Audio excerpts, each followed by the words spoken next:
Hello guys! Welcome to my channel. So for today's video ay magluto tayo ng saluyot with ampalaya. So mayroon tayong dilis. So nagpakulo tayo ng tubig. At syempre maglagay tayo ng konting bagoong. So less salt tayo guys. Siyempre, ilagay na natin yung dilis. Pakuluan natin para lumambot. So, habang pinapalambot natin yung dilis, hugasan natin yung ating saluyot.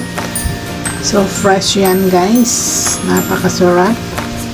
So, namiss kong magulam ng saluyot.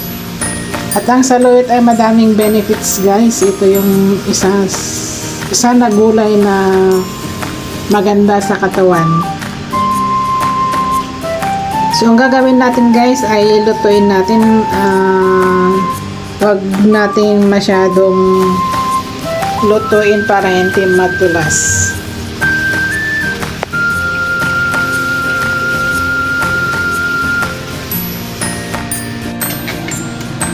So, ayan, malambot na yung dilis. So, ilagay na natin yung ating saluyot. So, simpleng luto lang to guys, pero masarap. Pag paborito nyo ang saluyot, ma-appreciate nyo to guys. So, simpleng luto lang siya.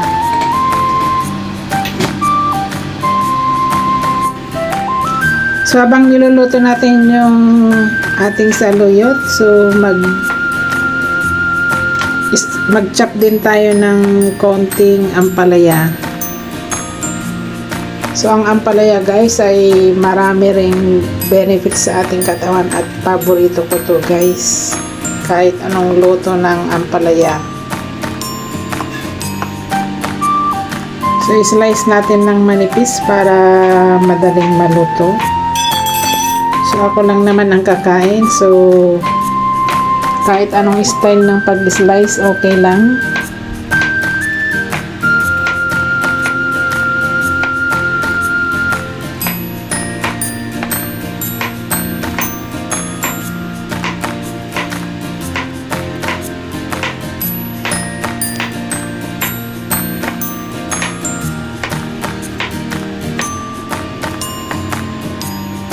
So, ayan, tapos na nating na-slice ang ating ampalaya. So, isunod nating ilagay.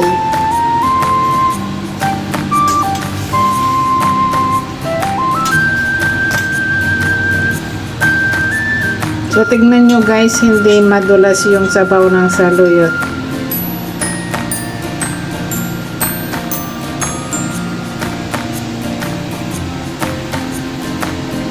So, lutuin din natin to hanggang lumambot. So, wag nating i-overcook para hindi siya mapait at saka hindi madulas yung saluyot.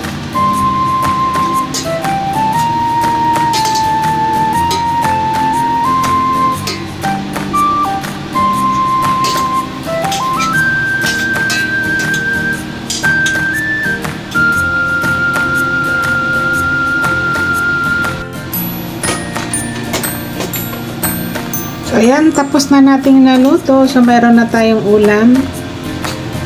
So, perfect na to guys para sa akin. Masarap na tong ulam kaysa sa karne. So, thank you for watching. See you in my next vlog. Please like and subscribe.